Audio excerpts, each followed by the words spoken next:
Hello दोस्तों, आज हम लोग रेलवे ग्रुप डी की तैयारी कैसे करें और किस सब्जेक्ट पर कितना ध्यान दें, इसका स्ट्रेटजी क्या होना चाहिए, इसके बारे में आज हम लोग बात करेंगे। क्योंकि मैंने मात्र 2 महीने की तैयारी में रेलवे ग्रुप डी इससे पिछले बार जो हुआ था उसमें सिलेक्शन खुद मैं लिया हूँ। अभी रेलवे में कार्य भी कर रहा हूँ और इसी तैयारी से मैं इसी स्ट्रेटजी से के थ्रू मैंने फिलहाल में 3 एग्जाम निकाला है।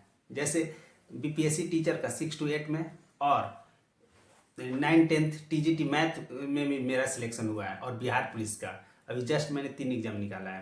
तो अगर बात करें हम लोग रेलवे ग्रुप डी की स्ट्रेटजी क्या होना चाहिए, किस विषय पर कितना ध्यान देना चाहिए और किस विषय को स्किप करना चाहिए, सबसे इम्पोर्टेंट है कि कौन सा सब्जेक्ट आपको छोड़ना चाहिए, किस मतलब कितना किसका वेटेज है, इसको ध्यान में रखते हुए अगर आप लोग पढ़ते हैं तो श्योर आपका इस बार सिलेक्शन हो जाएगा।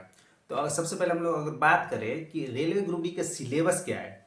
रेलवे ग्रुप की सिलेबस ये है कि मैथ 25 नंबर का आता है और साइंस की बात करें तो साइंस 25 नंबर का आता है और रीजनिंग जो आता है 30 नंबर का आता है और जीके और करेंट अफेयर मिलाकर कितने नंबर का आता है, 20 नंबर का आता है।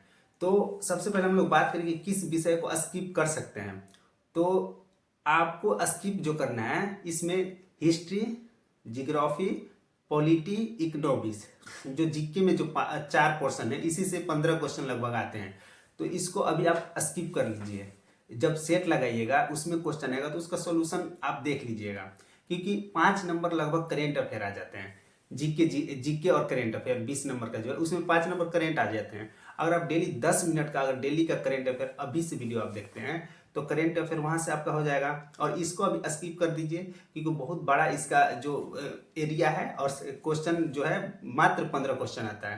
तो इसको स्किप करके जब सेट लगाइएगा आप उसमें अगर हिस्ट्री, जियोग्राफी, पॉलिटी का क्वेश्चन आता है तो उस क्वेश्चन के थ्रू जितना भी एक्स्ट्रा फैक्ट दिया रहेगा उसको याद कर सकते हैं, वो भी आपको बहुत ज़्यादा फायदेमंद होगा।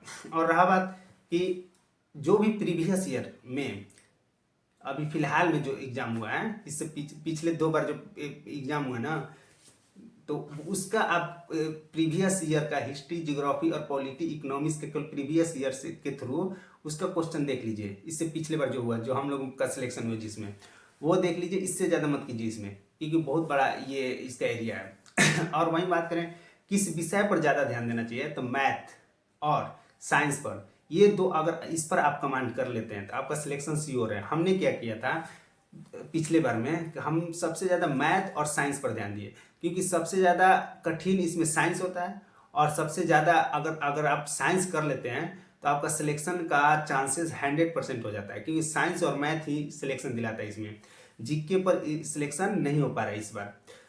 तो आपको क्या करना है कि मैथ के लिए क्या करना है, आप किसी यूट्यूब चैनल को आप तलाश लीजिए जो हर टॉपिक को कराया हो। आपको यूट्यूब चैनल से आप मान लीजिए नंबर सिस्टम पढ़ रहे हैं, नंबर सिस्टम पूरा यूट्यूब चैनल से पढ़िए, खुद का नोट्स बनाइए, नोट्स बना लीजिए। नोट्स बनाने के बाद उसका नोट्स को कम से कम ना 2-3 बार पढ़िए। पढ़ने के बाद अगर आपका उस नोट्स से जितना भी क्वेश्चन टीचर कराया होगा वो कर लेते हैं तो उसके बाद आप बुक बनाइए। किसी भी बुक को आप ले लीजिए, बुक का नंबर सिस्टम पूरा क्वेश्चन बना लीजिए। आपको ऐसे क्या करना है कि 1 हफ्ता में 2 चैप्टर करना है और संडे के दिन पूरा रिवीजन करना है जितना है। ये कर लेते तो मैथ आपको ऐसे कंप्लीट कर लेना है। और डेली जो 30-25 नंबर का मैथ आता है उसका सेक्शनल टेस्ट खरीद लीजिए, बुक आता है या टेक्स्ट बुक से आप कर सकते हैं। उससे डेली मैथ का एक सेक्शनल टेस्ट जरूर लगाइए। उससे क्या होगा कि आपका जो मैथ का रिवीजन जो है फास्ट करने का वो बना रहेगा। और रीजनिंग की बात करें तो अगर आप मैथ कर लेते हैं तो रीजनिंग खुद ब खुद कर लीजिएगा, क्योंकि रीजनिंग जो है मैथ से ही रिलेटेड है। रीजनिंग के लिए ऐसे आप ज़्यादा कमजोर है रीजनिंग में तो आप किसी टीचर से आप यूट्यूब पर पढ़ लीजिए। पढ़ने के बाद उसका टेस्ट लगाते रहिए, रीजनिंग का सेक्शनल टेस्ट।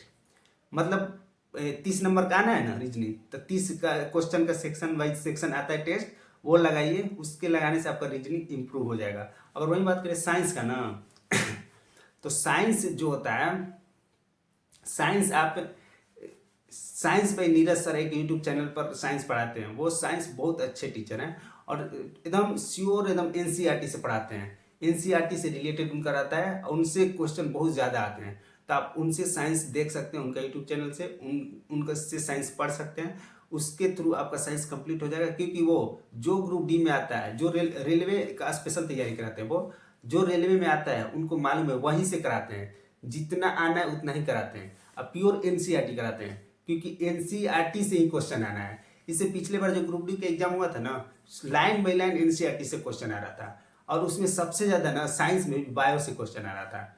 तो वो आपको बहुत अच्छे तरह से साइंस का तैयारी करा देंगे। आप वहाँ से साइंस कर लीजिए।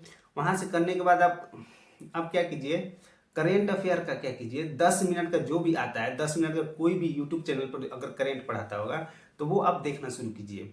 डेली का 10 मिनट, उससे ज़्यादा आपको नहीं देखना है।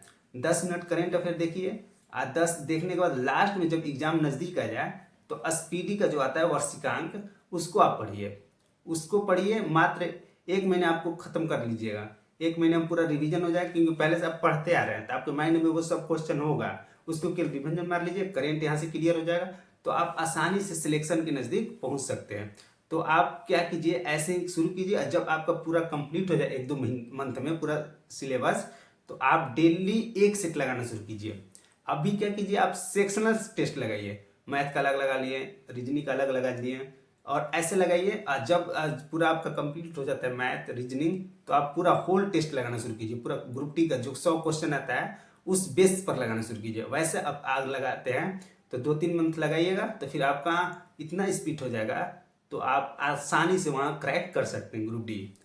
तो दोस्तों, ये सबसे बेस्ट है तरीका कि आप ऐसे कीजिए, और आपका सिलेक्शन 100% हो जाएगा। Thank you.